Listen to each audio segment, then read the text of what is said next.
Hi everybody, I'm Shannon and this is my final media project. So for my project, I really wanted to think of a way that I could focus on improving the world in a way that was relevant to the world that we're living in currently. And so I started thinking about the pandemic. Obviously, that's kind of at the forefront of everybody's minds. And I started thinking about the issues that people might be having or ways that we could improve the world. So I decided I wanted to focus on all of the plastic and waste usage that has increased due to the pandemic and the safety measures that we have to take. So then when I was trying to decide how I wanted to broadcast and publish in order to reach a larger audience, I decided that reaching out to the McDaniel Free Press was my best route to go. I did consider reaching out to organizations or companies and kind of collabing on a social media post, but I decided the best way to get my message across and reach a bigger audience would be the McDaniel Free Press. So I got in contact with Sierra at the McDaniel Free Press, and she helped teach me how to go about writing the article, how long it needed to be, deadlines I had to make, requirements for the article, and all of that stuff. So once I talked to Sierra, I started researching and brainstorming for my actual article. And I read a lot of news articles and I researched a lot on the different ways that plastic waste was affecting our world right now. And some of those sources that I used were the World Economic Forum, The Guardian, Waste2Wear, CNBC, and the Interpress Service. And our class actually really helped me with this project because I had to sift through all of those messages that I was reading and use those media literacy skills that we learned about in order to kind of decode the messages that I was reading and make sure that I was not putting any fake news or bias into my article, which was one thing that Sierra told me was I could either write it as an opinion-based article or I could write it as a neutral article, but I had to pick one or the other. And I wanted to do a non-opinion based article. I wanted it to be just straight facts. I didn't want it to be one-sided or anything like that. So I had to read through all these messages. I had to double check by reading. I was reading a lot of the same messages and the same sources, which is how I chose to decide whether it was a true statement or not. So I had to use a lot of those media literacy skills in order to pick the information that I wanted to include and not include.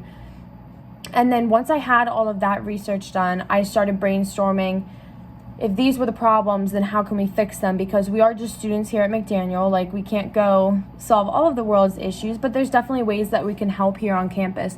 So some of the issues highlighted in the article were hospitals using a year's worth of disposable safety gear in just a month because they have to put the full protective gear on before and after every single patient that they see.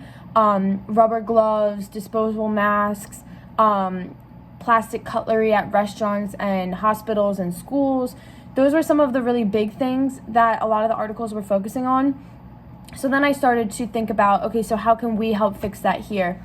So some of the ways that I highlighted in the article that we can help here at McDaniel is to bring a reusable shopping bag wherever you go, and that means you have to bag your own groceries at a lot of places, but it's worth it rather than using the plastic grocery bags.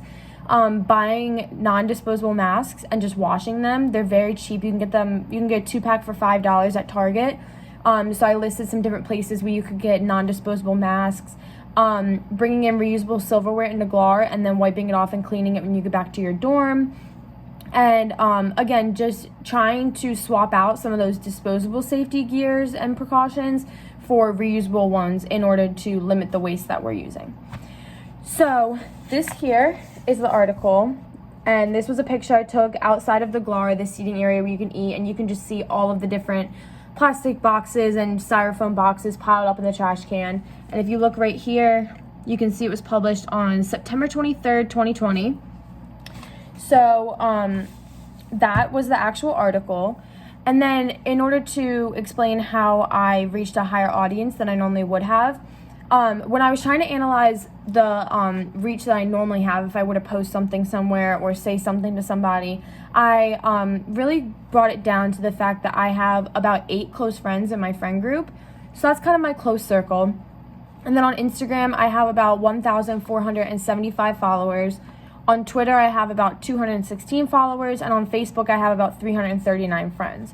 So that's kind of, and I'm private on all of my accounts, so my posts can't be shared unless they're screenshotted. They can't be reposted on people's stories, like none of that. So that's kind of my furthest reach, is those numbers. McDaniel has 2,889 undergrad students currently and 93 undergrad programs. So if you don't think about just the undergrad students, if you think about the 93 grad programs, that includes all of the staff and workers in those programs, whether it's secretaries, professors, head of department, so that adds even more people at McDaniel who have access to this McDaniel Free Press. And then also all of the staff that just works on campus, who's walking around, the cleaners, the GLAR workers, people in different offices. It's well over the amount of people that I have access to on my own platforms. So that was another reason why I really wanted to do the McDaniel Free Press, because not only am I reaching a wider audience, I'm reaching a very diverse audience, because it's not just people around my age who have Twitter or Instagram or Snapchat or whatever. It's people of all different ages and backgrounds who are at McDaniel, and my article was targeted for people at McDaniel and how we can help here. So that was my thinking on posting it in the McDaniel Free Press and how I reached a higher audience. And I hope you enjoyed. You can pick up this around campus or on the first floor of Hill Hall and give it a read. It's not long at all. And I'm really hoping that we can all do our part to stop all of the plastic and waste pollution. Thank you.